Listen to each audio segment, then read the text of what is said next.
ang mga kwento ng pag-ibig, kwento ng buhay, at kwento ng pag-asa dito sa Barangay Love Stories. Love Stories. Ang pagpasok po ng isang stepmother sa ating buhay ay isang malaking pagbabago na karaniwang nagdudulot ng halo-halong emosyon. Maaring magdulot ito ng kalituhan, takot at pag-aalinlangan. Ikaw, kabarangay, matatanggap mo ba ang pagkakaroon ng isang stepmother? Dear Papa Dudut, magandang araw po sa inyo. Ako po si Jam at lumaki po ako sa isang masayang pamilya. Ramdam na ramdam ko po ang pagmamahal ng mami at daddy ko habang lumalaki ako. Kahit pareho silang busy sa trabaho ay palagi pa rin nilang sinisigurado na may oras sila para sa akin. Pero nagbago po ang lahat ng yon noong pumanaw si mami. Na-involve po siya sa isang car accident at doon nagsimula ang pinakamalaking pagsubok na hinarap naming pareho ng Daddy Desmond ko. Sobrang naapektuhan po ako at dumating din sa punto na nawala na ako ng ganang mabuhay. Pero kahit sobrang hirap ay nagpapasalamat ako kay Daddy at siya po talaga yung nagsilbing lakas ko at siyang nag-guide sa akin ng mga panahong yon. Hinahangaan ko po siya kasi kahit nahihirapan din siya sa pagkawala ni Mami ay pinilit pa rin niyang itago yung lungkot niya para sa kapakanan ko. Ang totoo po niyan ay gusto ko sanang umalis sa bahay namin kasi tuwing pumapasok ako sa sala, kusina at kahit sa mga kwarto ay naaalala ko lamang si Mami. Kinausap ko po si Daddy noong isang beses at sinabi ko sa kanya na baka pwedeng ibenta na lamang niya ang bahay namin kasi ayoko yung feeling na lagi kong naaalala si Mami. Pero hindi po magawa ni Daddy na ibenta ang bahay namin kasi pinaghirapan nila ni Mami ang pagpapatayo ng bahay na yon ng napakaraming taon. Hindi po naging madali yung mga pangyayari sa bahay na yon, Papa Dudut. May mga pagkakataon po na bigla na lamang akong umiiyak. At may isang pagkakataon pa nga na narinig ko si Daddy na pinipigilan ang luha niya. Pero kahit na mahirap ay pareho kaming nagpakatatag. Sa totoo lang ay sobrang laki po ng bahay para sa aming dalawa. Kung may pera lang po sana ako ay baka bumili na ako ng maliit na kondo para makaalis na kami sa bahay na punong-puno ng ala-ala ni Mami. Pero wala po akong magagawa kasi college student lamang po ako noon, pero pinangako ko po talaga sa sarili ko na kapag nakapagtapos na ako ng pag-aaral at kapag nakapagtrabaho na ako ay bibili ako ng maliit na kondo para sa amin ni Daddy. Sana po ay wag niyo po akong masamain, hindi ko po binubura. Ang mga ala-ala ni Mami gusto ko lamang po na magkaroon kami ng fresh start ni Daddy. Pero sa ngayon ay titiisin ko na muna ang buhay namin na puno ng masasaya at malulungkot na mga ala-ala. Lumipas ang ilang buwan mula nang namatay si Mami habang tahimik ako na nag-aaral sa kwarto ko ay biglang pumasok si Daddy at kinausap niya ako tungkol sa isang bagay na hindi ko po inaasahan na pag-uusapan namin, Papa Dudut.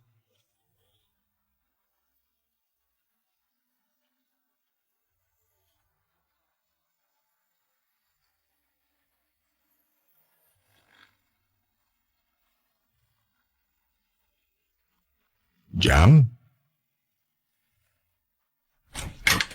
Daddy? Bakit? Ano po yon? Sorry anak, mukhang nakaistorbo pa yata ako sa pag-aaral mo. Okay lang po, patapos na naman ako eh. Mabuti naman kung ganon. Ang sipag-sipag talaga ng anak ko. Binilan nga pala kita ng pagkain galing sa paborito mong restaurant. Kunin mo na lang mamaya sa loob ng rep ha? Sige po, thank you.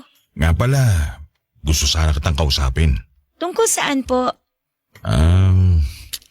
Alam mo naman na ilang buwan na rin nakakalipas simula nung nawala sa atin ang mami mo, hindi ba? Sa totoo lang, hindi pa rin ako nakaka-move on sa pagkawala ni Mami. Daddy naman kasi, ibenta na natin tong bahay. Mas lalo lang tayong nadidepress dito kasi naaalala lang natin si Mami. Anak, alam mo naman na hindi ko pwedeng gawin yun. Ipinundar namin ng mami mo ang bahay na to ng napakaraming taon. Naiintindihan ko naman po. Pero sana pag-isipan niyo na lang po yung suggestion ko. Sa tingin ko po mas makakabuti yun para sa ating dalawa. Huwag ka mag-alala. Ipapaalam ko naman sa iyo yung magiging desisyon ko kung sakali. Basta po, wag niyo akong iiwan ha. Ano ka ba naman? Huwag ka nga mag-isip ng ganyan. I love you po, Daddy. Payakap nga. I love you too, anak. Nga pala, tungkol sana dun sa gusto kong pag-usapan natin.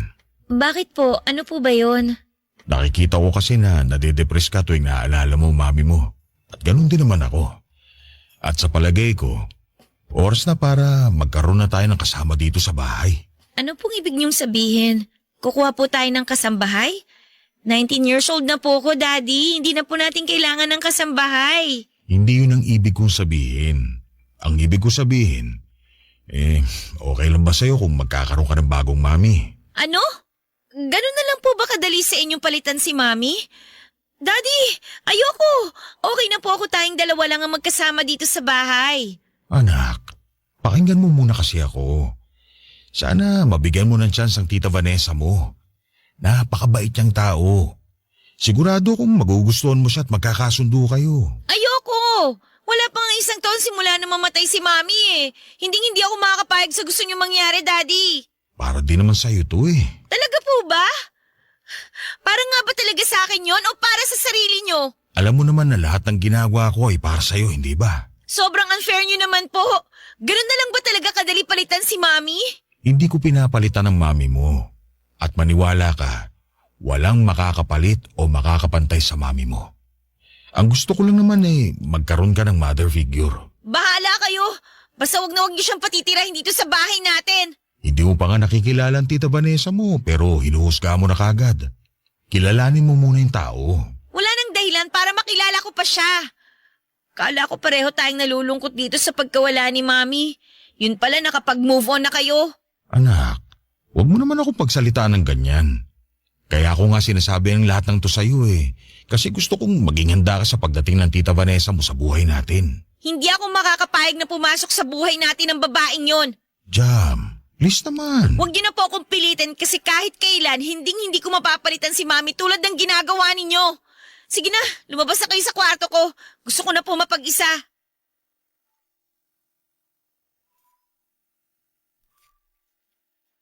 Sobra po akong nabigla noong sinabi sa akin ni Daddy na may nakilala na siyang babae na magiging stepmother o madrasta ko kung sakasakali.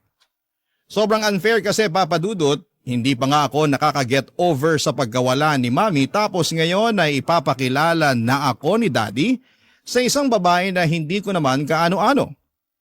Mga ilang linggo ko pong hindi kinibo o kinausap si Daddy, Papa Dudut. Galit na galit ako sa kanya noon kasi pakiramdam ko ay parang pinapalitan na niya si Mami sa buhay namin.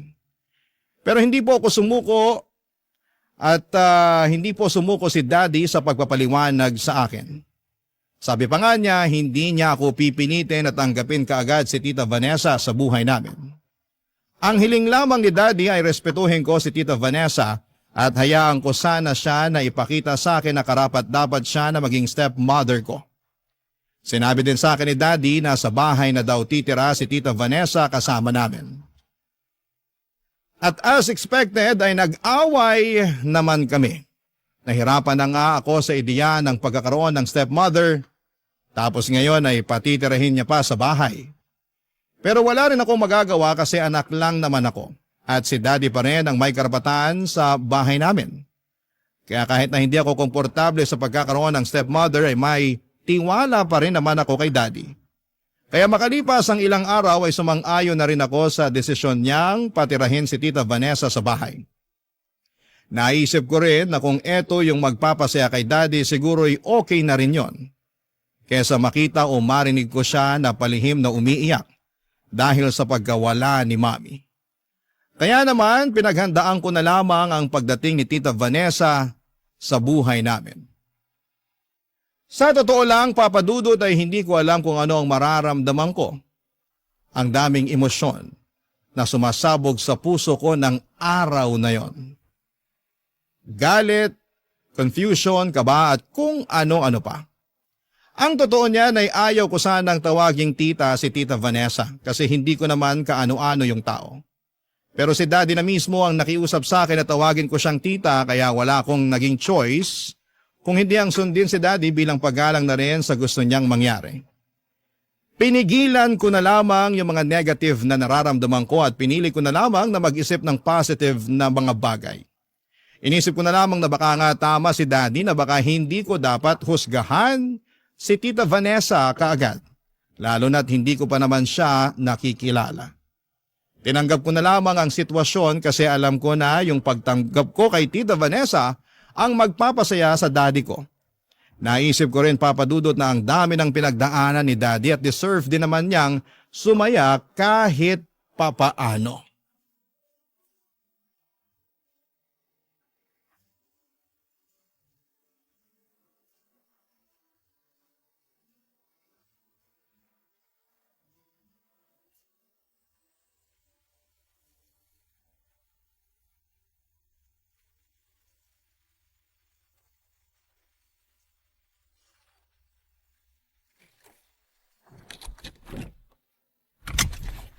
Nandito na tayo.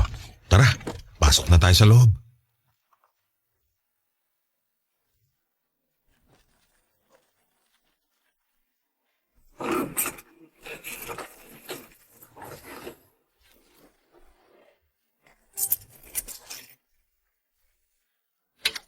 Daddy, hindi ko narinig na nakapark na pala kayo. Nasa banyo po kasi ako kanina. Walang kaso yun. Ay, anak, ito nga pala si Tita Vanessa mo. Hello po. Tuloy po kayo. Pagpasensyahan niyo na po tong sala. Medyo makalat. Pero lilinisin ko na rin po yan mamaya. Maiwan ko muna kayo dyan, ha? Maghahanda lang ako ng makakain natin. Ba't hindi na lang po kayo nag-drive-thru, Daddy? Di ba sabi niyo sa akin kanina na sa labas kayo bibili ng pagkain? Aba, ibang klase ka rin ah. Ano po yun? Wala. Ang sabi ko, ibang klase tong bahay nyo. Sobrang ganda. Sensya ka na, anak. Traffic kasi. Pero di bale, magluluto na lang ako. Maiwan ko na muna kayo ng Tita Vanessa mo dito sa sala, ha? Doon lang ako sa kusina. Okay, mahal. Bumalik ka agad ha. Siyempre naman, mahal. I love you. I love you too. Hello po, Tita Vanessa. Ako nga po pala si Jam. Siya nga po pala, ready na po yung kwarto niyo ni Daddy. Inayos ko na rin po yung kama niyo doon. Vanessa na lang. Hindi naman ako ganun katanda para tawagin mo pang tita. Kahit na po, mas matanda pa rin po kayo sa akin. Okay lang po ba sa inyo kung Tita Vanessa ang itatawag ko sa inyo? Bahala ka? Siya nga po pala, kumusta naman po kayo ni Daddy? Pwede ba tigilan mo na yung kaplastikan mo? Kwento sa akin ni Desmond na ayaw mo raw magkaroon ng stepmother. Pues, para lang alam mo, ayoko rin magkaroon ng anak. Nandito lang ako nang dahil sa daddy mo. Ha? Hindi naman po sa ganun yun. Opo, aaminin ko. Sa palagay ko masyado pa pong maaga para magkaroon ako ng stepmother. Kamamatay lang din po kasi ng mami. Pero hindi naman ibig sabihin nun, hindi bukas yung loob ko sa pagkakaroon ng stepmother. Pues, hindi rin bukas ang loob ko sa pagkakaroon ng stepdaughter. Masyado pa akong bata para magkaroon ng anak ha. At isa pa, yung ayaw ko sa lahat, yung pinaplastic ako. Tulad ng ginagawa mo sa akin ngayon. Ito nga pala. Nagtimpla nga pala ako ng juice para sa inyo. Oh, tigisa kayong baso. Thank you po. Thank you, mahal. Kamusta naman kayo dito? Ay nako, okay na okay kami dito, mahal. Naikwento nga sa akin ni Jam na ready na raw yung kwarto natin. Ikaw bang naglinis ng kwarto ko, Jam? Ha? Opo. Napakabait mo talaga. Alam mo, Desmond, mahal, sobrang swerte mo talaga dito sa anak mo. Aba, siyempre naman. Nag-iisang prinsesa ko yata yan. Kaya mahal na mahal ko to eh. Payakap nga, anak.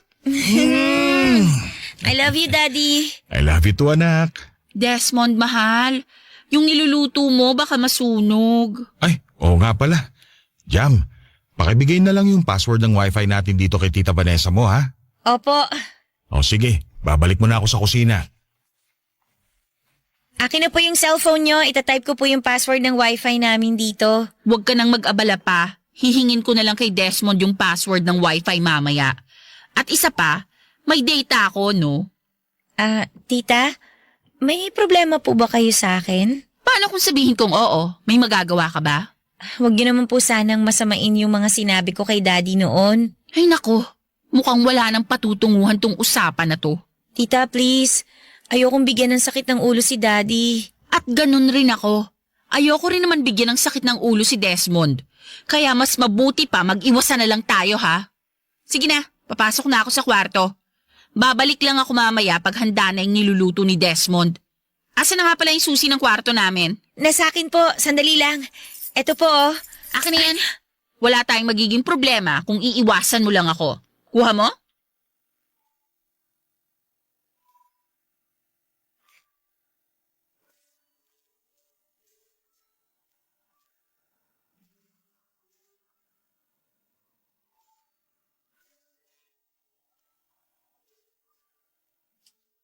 Sobra akong nabigla sa pakikitungo sa akin ni Tita Vanessa Papadudut.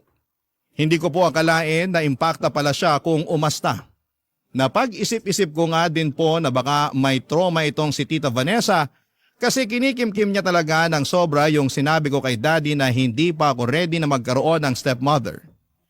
Pero naniniwala po talaga ako na walang mali sa mga sinabi ko kay Daddy kasi normal lang naman yung mag-alinlangan sa ideya na magkaroon ng stepmother. Pero yung hindi normal ay yung awayin ako ng sobra-sobra ni Tita Vanessa nang dahil lang sa mga sinabi ko kay Daddy noon. Pwede niya naman sana akong kausapin ng maayos pero yon ang isang bagay na hindi niya ginawa. Tuwing nagkikita kami sa sala o di kaya ay sa kusina ay palagi niyang ginagawa ang pagdadabog. Kung ituring niya ako ay para akong isang madilim na ulap o di kaya ay para akong may nakakahawang sakit. Sa totoo lang ay nagtitimpi lamang ako pero gustong gusto ko na talaga siyang patulan. Ako po kasi yung tipo ng tao na talagang lumalaban tuwing naaagrabyado pero kapag si Tita Vanessa na ang pinag-uusapan, ewan ko ba, tumitiklop ako. At bigla na lamang akong nananahimik at hindi ko magawang labanan si Tita Vanessa dahil ayoko nang bigyan ng sakit ng ulo si Daddy. Kasi kahit masungit si Tita Vanessa sa akin ay nakikita ko naman na masaya silang pareho ni Daddy. Kaya ako na lang mismo ang nagpaparaya para wala nang maging problema. Pero Papadudot, makaraan ng ilang linggo ay mas lumala ang sitwasyon. May isang beses na habang naguhugas ako ng mga plato ay inihagis ni Tita Vanessa yung pinagkainan niya. At dahil doon ay nag-crack ang plato sa lababo. Doon na po ako hindi nakapagtimpi at naglakas loob na talaga ako para kumprontahin si Tita Vanessa. Pero inirapan niya lamang ako at nag-walk out siya bigla. Grabe! Sa tingin ko talaga ay pinaglihi sa sama ng loob ang babaeng yon kasi never niya pa talaga akong itinuring na parang tao. At kung sa tingin ninyo po na yung paghagis ni Tita Vanessa ng pinagkainan sa lababo ang pinakamalalang ginawa niya, ay nagkakamali po kayo, Papadudut. Barangay Love Stories. Barangay Love Stories. Papadudot, makalipas ang ilang linggo ay nagkaroon po ako ng mataas na lagnat at pakiramdam ko talaga ay hihimatayin na ako noong araw na yon. At habang alalang-alala si Daddy sa kalagayan ko ay eto namang si Tita Vanessa ay nagkaroon pa ng lakas ng loob para bumato ng mga nakakaimbyernang hirit tulad ng lagnat lang yan, lilipas din yan at wag mo nang ipa-check up yan, sayang lang sa pera. Pero kahit na ganoon ay dinedman na lamang ni Daddy si Tita Vanessa at pinili niya pa rin akong dalhin sa ospital. Naku, kung hindi lang ako nilalagnat noong araw na yon ay baka talagang nasa bunutan ko na siya, Papadudot. Pero sa totoo lang ay bilib na bilib ako sa sarili ko kasi kahit na ganoon siya ay nagawa ko pa ring magtimpi at manahimik na lamang. Pero alam niyo po kung ano ang mas nakakainis. Yung sobrang in love si Daddy kay Tita Vanessa. Parang wala na siyang ibang iniisip kundi si Tita Vanessa lamang at parang gusto ko nang maniwala na nagayuma si Daddy kasi parang handa siyang gawin ang lahat para sa stepmother ko pala. Sa tingin ko ay nagawa kong pagtiisan si Tita Vanessa kasi abala ako sa mga school work ko At hindi naman ako ganon ka-immature para patulan pa siya. Tuwing may ginagawa siyang nakakainis ay iniisip ko na lamang na para din kay daddy ito. Kasi habang lumilipas sa mga araw, mas nare-realize ko na gusto ko din na makapag-move on na si daddy sa pagkamatay ni mommy. Pero alam niyo naman po na bilang tao, may limitations din po ang lahat. Isang araw habang ginagawa yung assignment ko sa sala ay dumaan si Tita Vanessa at naitabig niya yung kape na nasa mesa at nabasa ang laptop ko. Grabe Papa Dudut, galit na galit ako noon. Lahat ng importanteng files ko ay nasa laptop na yon.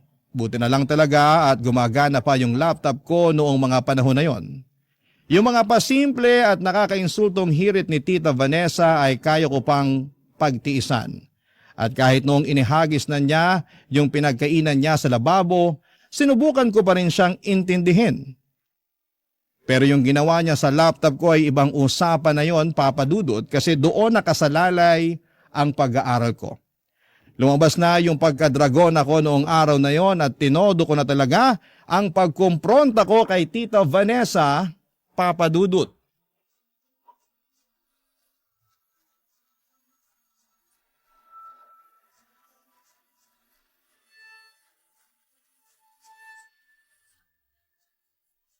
Hoy! Ano ba? Yung laptop ko, binasa mo ng kape! Ay, hala, sorry. Kumuha ka na lang ng tissue dun sa kusina. Nananadya ka ba talaga, ha? Aksidente yung nangyari, huwag kang ang OA. Alam mo ikaw, matagal na kitang pinagtitiisan eh. Pero sumusobra ka na. Magpabili ka na lang ng bagong laptop sa daddy mo. Tutal sa kanya ka naman palaging nakaasa, di ba? O pues, sagarin mo na. Grabe ka! O, ba't namumulay ang mukha mo? At bakit nanginginig ka? May sakit ka ba? Gusto mo ba ipadala ka na namin ulit sa ospital? Huwag mo akong sisimulan, ha? Matagal na akong nagtitimpi sa'yo. O, so anong gagawin mo? Sasampalin mo ako? Mananabunot ka? O sige, gawin mo para makita ni Desmond kung gaano ka ka-war freak. At isa pa, ano ba yung ginagawa mo sa laptop mo, ha? Assignment mo sa school? Naku, huwag ka na mag-abala pa kasi mukhang wala namang kinabukasang nag-aantay sa'yo. Sige! Insultuhin mo pa ako at makikita mo na talagang hinahanap mo. Alam mo, siguro manang-mana ka sa nanay mo. War freak din ba siya katulad mo? Ay, mabuti na lang talaga at patay na siya kasi hindi deserve ni Desmond yung ganong klaseng babae. Rest in peace na lang sa nanay mong ugaling squatter. Ang kapal ng mukha mo para pagsalitaan ng mami ko ng ganyan. Aray! Tinulotin mo yun kung hanggang saan ang tawang mo. Bagong revanche yan! Aray! Bawiin mo yung sinabi mo tungkol sa mami ko. Ayoko!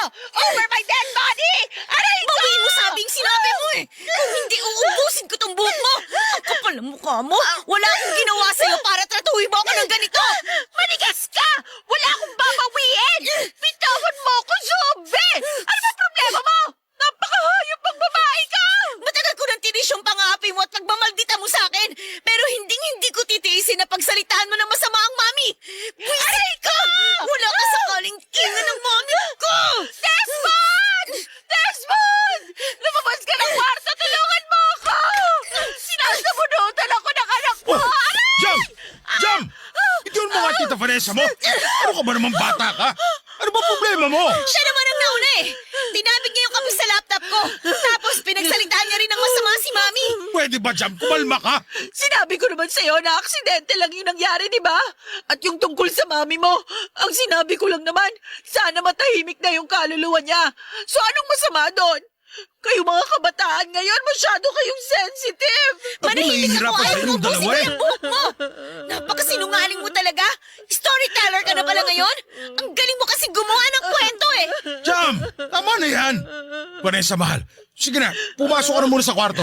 Pagsabihan mo yung anak mo, ha? Hindi pa ako tapos sa'yo, bumalik ka dito. Lumayan mo na nga ako! Kampot ka rin sa tanas! Jam, kumalma ka. Halika nga dito, maupo ka. Pag-usapan natin ito na maayos. Wala po akong ginagawang masama. Ginatihan ko lang siya. Anak, alam ko nagluluksa ka pa rin sa pagkawala ng mami mo. Pero hindi naman yata tama na nilalabas mo lahat ang galit mo sa Tita Vanessa mo. Hindi po sa ganun yun. Ang totoo nga niyan, matagal na niya ako kinakawawa pero pinagtitiisan ko lang siya kasi alam kong mahal na mahal niyo siya eh. Sa tingin mo ba, hindi ko napapansin kung paano mo tratuhin ang tita Vanessa mo? Nailang na nga yung tao dito sa bahay eh. Ang sabi niya sa akin, hindi mo pa rin daw matanggap na siya ang madrasta mo. Kaya mo raw siya pinagdadabugan at sinusungitan. Ano? Sinabi niya yon? Ang kapal talaga ng mukha ng babaeng yon. Hindi po totoo yun, Daddy. Binabaliktad niya ako. Tama na. Ano ba nangyayari sa'yo, bata ka? Alam mo, kung buhay lang ang mami mo, sigurado ko hindi siya magiging proud sa'yo.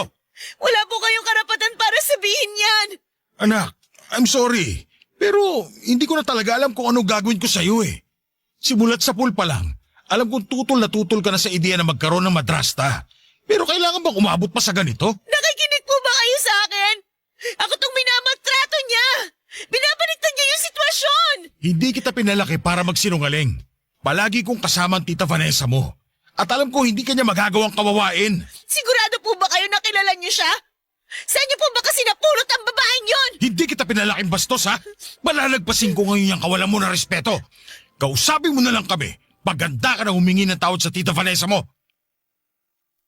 Nang mga panahon na yon, pakiramdam ko po talaga ay parang wala nang makakaintindi sa nararamdaman ko. Ang hirap pala sa pakiramdam na minsan na nga lang akong magsalita o magsumbong tapos ay hindi pa ako papakinggan. At ang mas masakit pa ay sarili ko pang tatay ang hindi naniniwala sa mga sinasabi ko. Pakiramdam ko ay parang nag-iisa na lamang ako sa laban na ito at yon ang talagang nagpabigat sa nararamdaman ko. Pero habang lumilipas sa mga araw ay narealize ko na baka may dahilan kung bakit ako sadyang iniinis ni Tita Vanessa.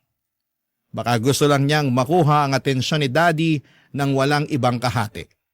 Naisip ko rin na baka bine-brainwash na niya si Daddy tuwing silang dalawa lamang ang magkasama. Kaya pala gano'n na lamang kung pagalitan ako ni Daddy at ako na lang lagi ang may kasalanan. Hindi ko po naiwasang magsisi sa mga pagkakataon na hinayaan ko lang na kawawain at maltratuhin ako ni Tita Vanessa. Pero ngayon ay lalaban na po talaga ako. Oo, pasensyosa po ako pero may hangganan din po ang lahat. Hindi ako yung tipo ng tao na nagagalit kaagad pero kapag sobra na ay lumalabas din ang pagiging maldita ko. At sa pagkakataong ito ay handang-handa na po akong ipaglaban at ipagtanggol ang sarili ko sa lahat ng pagkakataon. Makalipas nga ang ilang linggo, dumating na yung pagkakataon na susubok sa pasensya at tibay ko. Lumuwa si Daddy papunta ng Cebu para sa isang business trip. Gusto sanang sumama ni Tita Vanessa pero tinanggihan siya ni Daddy. Sinabi ni Daddy na work-related lamang daw ang pupuntahan niya at hindi naman siya magtatagal sa Cebu. Kaya pareho kaming naiwan ni Tita Vanessa sa bahay. Aaminin ko po na medyo kinabahan ako kasi alam ko na baka ako na naman ang pagdiskitahan ng impact akong step monster. Kung maghahasik siya ng lagim, hindi na po ako basta-basta magpapatalo, papadudot.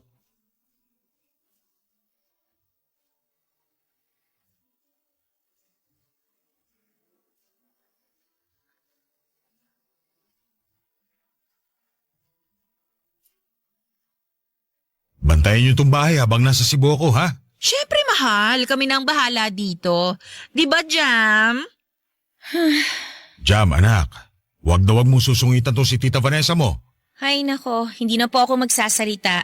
Kasi kahit naman anong sabihin ko sa inyo, hindi nyo naman ako pinakikinggan eh. Ay, sige na mahal, mauna ka na. Baka malate ka pa sa flight mo. Sige, kayo nang bahala dito. Alis na ako. Bye, mahal. Ingat ka, ha? Hoy, buraot. Anong ginagawa mo sa tabi ko? Umalis ka nga sa paningin ko. Naaalibadbaran ako sa'yo. Shoo! Doon ka sa far away. Layuan mo ako at may tatawagan pa ako. Ay nako, lumayo ka na lang. Positive lang.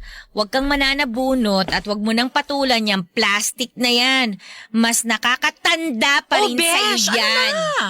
Nakaset na ako para sa party. Kapag-aral na nga lang sa sala. Apat? Ano ba naman yan, girl? Ang konti naman. Party to, girl, hindi prayer meeting. Dagdagan nyo pa yung mga bisita. Ang laki-laki nitong bahay, oh. Tapos magdala na rin kayo ng alak, okay? Ay, ako na nga sa bahay, tapos sa akin nyo pa iaasa yung alak? Wow, ang spoiled nyo, ah. Mawalang galang na ho, Tita Vanessa. Magpapaparty ka sa bahay? Alam ba ni Daddy to, ha? Girl, tatawagan na lang kita mamaya, ha? May liligpitin lang akong kalat. O sige na, bye. So, ano naman ngayon kung magpapaparty ako dito sa bahay? Dalawa lang tayo dito, oh. Ang damot-damot mo naman kung pipigilan mo pa ako. Pero kung iisipin mo, kahit anong gawin mo dyan, hindi rin naman ako magpapapigil sa'yo kaya doon ka na lang sa kwarto mo. Sinisigurado ko sa'yo na hindi ka namin gagambalain doon. Sige, subukan mo ituloy ang party na yan at isusumbong kita kay Daddy. Ang kapal naman ng mukha mo. Nakikitira ka na nga lang tapos kung makaasta ka pa, daig mo pa si Mami nung nabubuhay pa siya. My dear stepdaughter, papaalala ko lang sa'yo ha, boyfriend ko na si Desmond at kaming dalawa lang ang masusunod. Kung tutuusin, saling pusa ka lang naman sa bahay na to eh. Kung ako sa'yo, manahimik ka na lang dyan. Anak ka lang, ako yung girlfriend. At talaga ba, magsusumbong ka kay Desmond? Bakit nung sinumbong mo ako nung nakaraan, naniwala ba sa'yo ang daddy mo? Hindi naman, di ba? Ay, kawawa ka naman. Ganon. Pwes, tatawagan ko na si Daddy ngayon din. Tingnan na lang natin. Sige, subukan mo't sasamain ka na talaga sa akin. Maldita ka, ha? Ganyan! Higpitan mo pa yung hawak mo sa braso ko. Pero, siguraduhin mong hindi mo yan mabibitawan. Kasi, oras na mabitawan mo yung braso ko, sinisigurado ko sa'yo na dadapo tong palad ko dyan sa mukha mo. Umalis ka na nga lang dito! Sinisira mo yung araw ko! Tatawagan ko na si Daddy at hindi mo na ako mapipigilan. Eh di tawagan mo! O Jam, anak, ba't napatawag ka? Itong si Tita Vanessa po kasi eh. O bakit? Ano na naman to? Nagbabalak po siya na magpa-party dito sa bahay. Ano namang masama doon? Nagpaalam man lang ba siya sa inyo na magpapaparty siya dito sa bahay? Hindi. Pero sigurado kung nakalimutan niya lang ipaalam sa akin. Masama po kasi yung kutob ko eh. Kung wala siyang tinatago, bakit niya isisikreto sa inyo yun, di ba? Anak, wag na natin palakihin to. Tatawagan ko na lang ang Tita Vanessa mo mamaya. Gaya nga na sinabi ko, sigurado akong nakalimutan niya lang sabihin sa akin yung tungkol sa party. Bahala na nga kayo, Daddy. Mag-ingat na lang po kayo sa biyahe nyo. Bye. O sige na anak, ingat kayo dyan ha.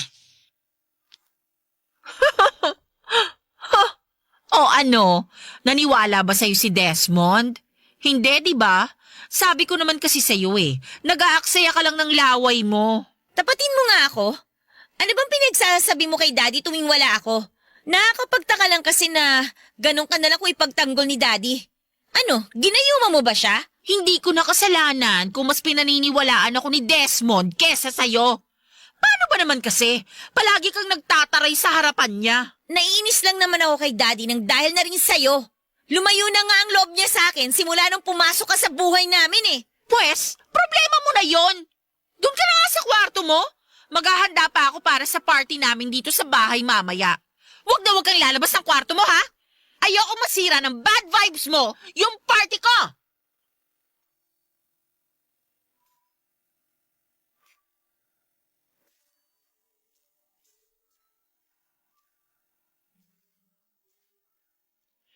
Noong araw na yon ay wala na po akong nagawa kung hindi ang magkulong sa kwarto at manahimik. Natuloy po yung party ni Tita Vanessa sa bahay at grabe. Halos hindi po ako nakatulog dahil sa ingay ng music at tawanan nila ng mga kaibigan niya. Masasabi ko po talaga na ganong magparty ang mga taong patapon ng buhay. Pero sa kabila ng lahat ay sinuot ko na lamang ang headphones ko at tiniis ko na lamang kasi wala naman akong kakampi sa bahay ng mga panahong yon. Nag-concentrate na lamang ako sa mga schoolworks ng mga time na yon. At uulitin ko lang po na gigil na talaga akong tanggalin ang Tita Vanessa na yon sa buhay ko. At gusto kong tawagin na lamang siyang Vanessa. Pero hindi ko po magawa kasi kahit na sobrang nakakaasar yung mga ginagawa niya, Yung pagtawag sa kanya ng tita ay parang way ko na rin po yun of saying na nirerespeto at ginagalang ko pa rin ang daddy ko. Kasi yung daddy ko lang naman ang may gusto na tawagin ko siyang tita. Ang totoo nga niyan, Papa Dudut, ay galit na galit at asar na asar ako kay Tita Vanessa, pero mas nagagalit at mas naaasar ako sa pagbubulag-bulagan ni Daddy sa lahat ng kabalastugan na ginagawa ni Tita Vanessa. Alam ko po na may mga pagkakamali si Tita Vanessa, pero sa totoo lang ay hindi naman siya magiging ganyan kung hindi siya palaging kinukonsente ni Daddy, Papa Dudut. Walang manloloko kung walang magpapaloko, ika nga. Hindi po ba? Para sabihin ko po ang katotohanan ay halos wala na po akong pakialam kung bumalik pa si Daddy galing ng Cebu. Wala din namang magbabago kasi sigurado ako na magpapatuloy pa rin ang pagbubulag-bulagan niya sa lahat ng mga pinaggagawa ni Tita Vanessa, Papa Dudut. Barangay Love Stories. Barangay Love Stories. Lumipas ang ilang linggo at akala ko na ang katarayan lang ni Tita Vanessa ang magiging pinakamahirap na bahagi ng pagtira ko sa bahay na ito.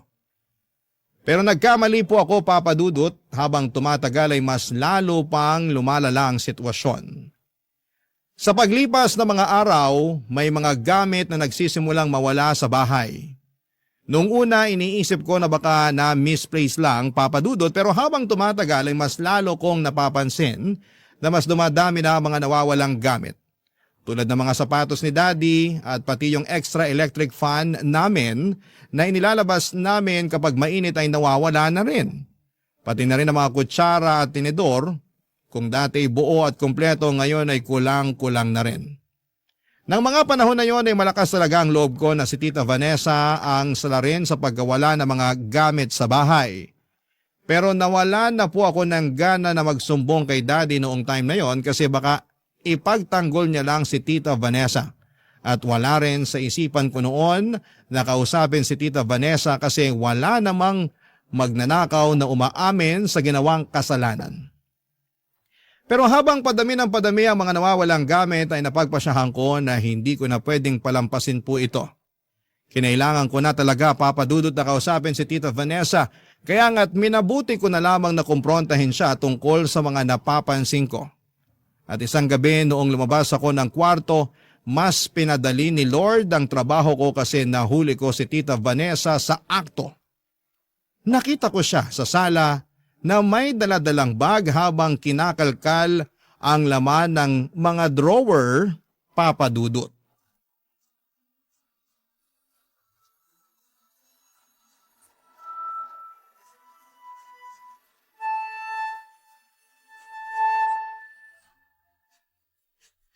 Tita Vanessa! Jam! Sabi ko na nga ba ninanakawan mo kami. Kaya pala unti-unting nawawala yung mga gamit dito sa bahay. Dahan-dahan ka sa pambibintang mo. Wala akong ginagawang masama, ha? Paano mo ipapaliwanag yung ginagawa mo ngayon, ha? Bakit nakakalat yung mga gamit sa sahig? At bakit may dala kang bag? Tamang hinala ka rin eh. Nililinis ko lang yung drawer. Sige nga, paano mo ipapaliwanag yung mga nawawalang sapatos si Daddy at yung iba pang mga gamit dito? Hindi ko alam. Di ba nagpa-party ako nung nakaraang araw? Baka naman mga bisita ko yung may kasalanan. Tayong dalawa na nga lang nga nasa bahay, di ba? O ano, maglolokohan pa ba tayo? Tigil-tigilan mo ako sa mga akusasyon mo, ha? Wala ka namang pruweba. Wala ka ng takas sa akin ngayon. Sigurado akong maniniwala na si Daddy sa akin. Tatawagan ko siya ngayon mismo para malaman niya ang lahat ng mga pinaggagawa mo. Sigurado akong pagsisisihan niya na nagpapasok siya ng magnanakaw sa sarili niyang pamamahay. Tatawagan ko na siya ngayon din. Hindi mo gagawin yan.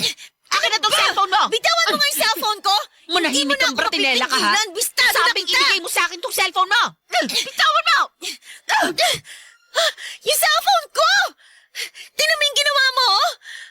Basag-basag na yung screen at hindi na gumagana. Kasalanan mo yan. Masyado ka kasing pakialamera. Tapatin mo nga ako.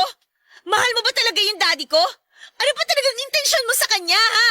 Oo, mahal ko si Desmond. Mahal na mahal ko yung daddy mo. Pero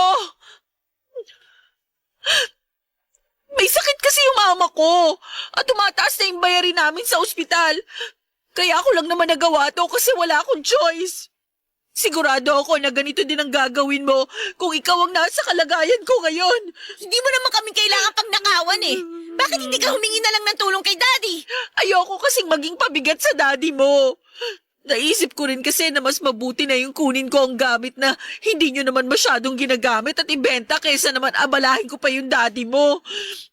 Jam, alam kong hindi naging maganda ang samahan natin. Pasensya ka na talaga ha. Kaya lang naman kita nasungitan kasi stress na ako sa buhay. Yung pamilya ko, sa akin lahat nakaasa. At yung mama ko, may sakit pa. Pero mali pa din tong ginagawa mo eh. Alam ko. At huwag kang mag-alala. Kasi sasabihin ko rin naman kay Desmond yung nagawa kong pagkuha sa mga gamit nyo. At babayaran ko kayo. Promise. Kapag nakalabas na si mama ng ospital, babayaran ko rin ang daddy mo. Pinapangako ko yan. At sorry na rin kasi nasira yung cellphone mo. Masyado lang kasi akong nataranta kanina nung nahuli mo ko eh. Ay, huwag yun ang alalahanin yon. Sa totoo lang, hindi ko maintindihan dati kung bakit ang sungit-sungit nyo sa akin. Pero ngayon, parang unti-unti ko na kayo naiintindihan. Kasi ganyan din ako nung na-hospital yung mommy ko bago siya namatay eh. Galit na galit ako sa mundo nung mga panahon na yon. Pakiramdam ko, mag-isa na lang ako sa buhay. Alam mo ba, nagsisisi ako na hindi kita kinausap ng maayos. Kung kinausap lang sana kita ng maayos, sana hindi na tayo humantong sa ganito. Nahihiya rin ako sa'yo kasi ako tong mas nakakatanda pero ako pa tong nag-uumpisa ng gulo. Jam, sana mapatawad mo pa ako. Okay na yon, pinapatawad ko na kayo. Talaga ba? Oo, basta wag nyo na akong susungitan ha. Medyo mabigat din kasi sa pakiramdam tuwing tinatarayan nyo ako dito sa bahay. Promise, hindi na. Payakap nga. Aray tita, hindi ako makahinga. Ay, sorry, na-carried away lang ako. Masaya lang talaga ako ngayon at nagkasundo na rin tayo sa wakas. Ako din. Akala ko nga, hindi na tayo magkakabati. Basta sorry talaga sa lahat ng nagawa ko sa'yo, ha? Sorry din sa mga nasabi ko sa inyo noon, ha? Naku, nakakatuwa. At least ngayon, okay na tayong dalawa.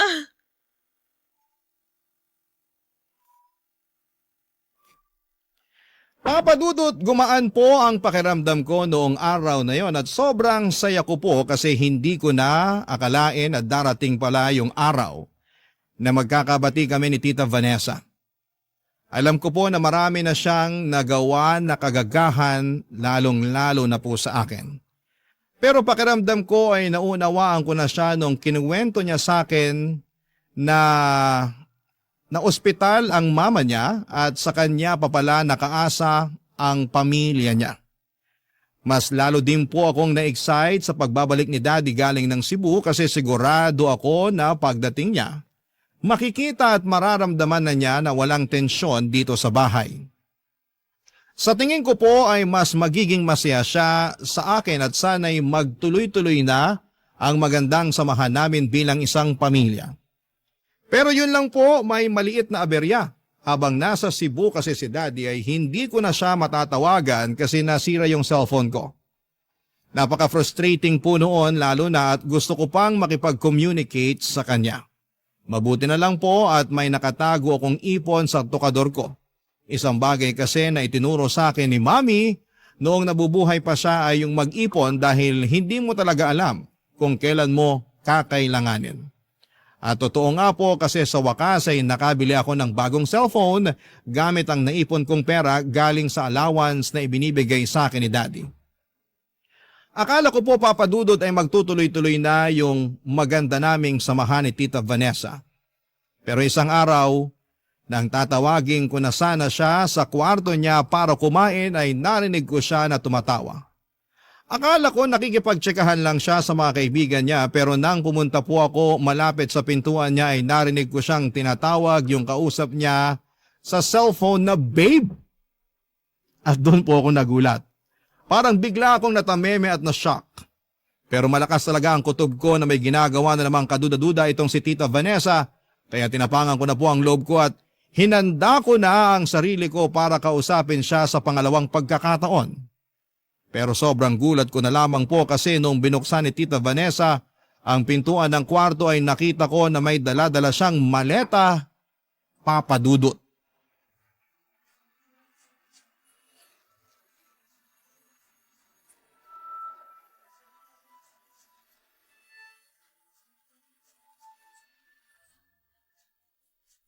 Tita?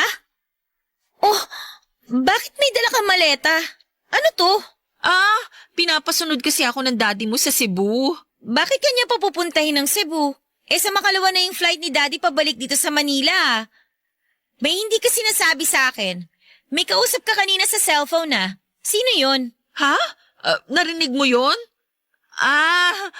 Yung daddy mo yun. Mahalang tawagan yun ni Daddy. So sino yung taong tinatawag mo na babe kanina? Tita Vanessa, umamin ka nga sa akin. Pinagtataksilan mo ba si Daddy? Ang daming isinakripisyo ni Daddy para sa'yo. Umabot na nga sa puntong lumayo na yung loob niya sa akin eh.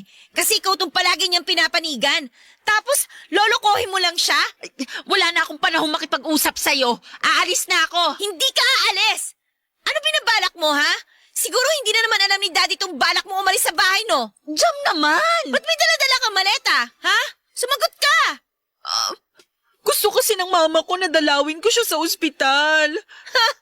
Oh, ano? Akala ko ba pinasusunod ka ni Daddy sa Cebu? Oo na! Aminin ko na! Sukang-suka na ako sa bahay na to. Gusto ko nang makawala sa piling ng daddy mo. Gusto mo marinig ang totoo?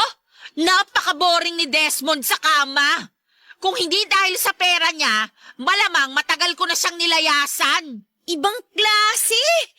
Akala ko nagbago ka na. Pero yun pala, pinaplastic mo lang kami. Ang totoo niyan, hindi ko matansya yung pagmumukha mo kasi sagabal ka sa mga plano ko kay Desmond. Alam kong naiinggit ka lang kasi nagpapadala ng pera sa akin si Desmond. Habang ikaw, tingi-tingi lang yung binibigay niya sa'yo. Sabi ko na nga ba eh. Dapat talaga hindi ka na pinagkatiwalaan ni Daddy eh.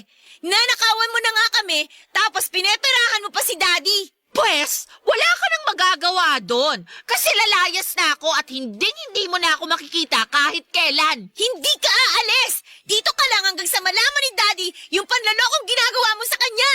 Kaya kong lusutan lahat ng mga yon, Jam. Alam mo kung bakit? Kasi sa ating dalawa, ako ang mas paniniwalaan ni Desmond. Sa ating dalawa, ikaw tong mas nagmumukhang kontrabida, di ba? At isa pa, wala ka namang pruweba eh. Gaya nga ng sabi ko sa'yo noon, mag-aaksaya ka lang ng laway. Talaga ba? Wes, pakinggan mo to. Napaka-boring ni Desmond sa kama. Kung hindi dahil sa pera niya, malamang sinira ko matagal ko ng na siyang cellphone mo? nilayasan. Wala ka nang kawala ngayon. Isasend ko na to kay Daddy. Walang iya ka! Akin na yan! Akin na yan! O hindi, susungaling kita. Sige. Bitaw sabi. Ano to? Ba't kayo nag-aaway? Daddy! Mahal, eto kasing anak mo. Sinugod na naman ako. Akala ko po ba sa makalawa pa yung balik nyo? Maaga natapos yung inaasikaso ko sa Cebu. Kaya nagbuka agad ako ng flight pa uwi dito. Susurpresahin ko sana kayo eh. Pero mukhang ako itong nasurpresa sa inyo. Ba't ba nag-aaway na naman kayo? Sinusubukan kasing agawin ni Tita Vanessa yung cellphone ko kasi na-record ko yung pag-amin niya sa panlolokong ginawa niya sa inyo. Pakinggan nyo. Napaka-boring ni Desmond sa kama. Kung hindi dahil sa pera niya, malamang matagal ko na siyang nilayasan. Vanessa, totoo ba to? Magsalita ka! Desmond, hindi! Pineke lang yan ang anak mo. Napakawalang hiya mo! Minahal kita! Sarili kong anak hindi ko pinaniwalaan dahil sa mga panunulsol mo sa akin! Matagal na niya kayong pinagtataksilan, Daddy. At pinagnanakawan niya rin tayo. Ngayon lang talaga ako nakahanap ng pruweba. Pasensya ka na anak kung di ako naniwala sa'yo. At ikaw naman babae ka. Lumayas ka na! Ayoko na makita yung pagbumukha mo kahit kailan! Aba, mabuti naman kung ganun. Talagang aalis na ako. Kayo lang naman itong pumipigil sa akin eh. Sandali lang! Bakit dala-dala mo yung maleta mo? Bitawan mo yung maleta! Ang kapal naman ng mukha mo! Talagang isasama mo pa yan sa pag-alis mo? Akin na nga to! Bitawan mo nga yung maleta ko. Paalisin niyo na ako! Walang problema! Umalis ka! Pero wala kang dadalhin na gamit. Pasalamat ka nga hindi ko binabawi sa'yo yung panty na suot mo eh. Kasi sigurado ako na pera ng daddy kong ginamit mong pambili dyan. Hindi pwede to! Kakasuhan ko kayo! Sige! Subukan mo! Sa voice recording pa lang, wala ka ng laban sa amin. Sige na, umalis ka na, Vanessa! At huwag na huwag ka nang babalik! Ano ba, Jam? Hay! Yung mga gamit ko! Ibalik niyo sa akin yung mga gamit ko! Wala ka nang babalikan dito!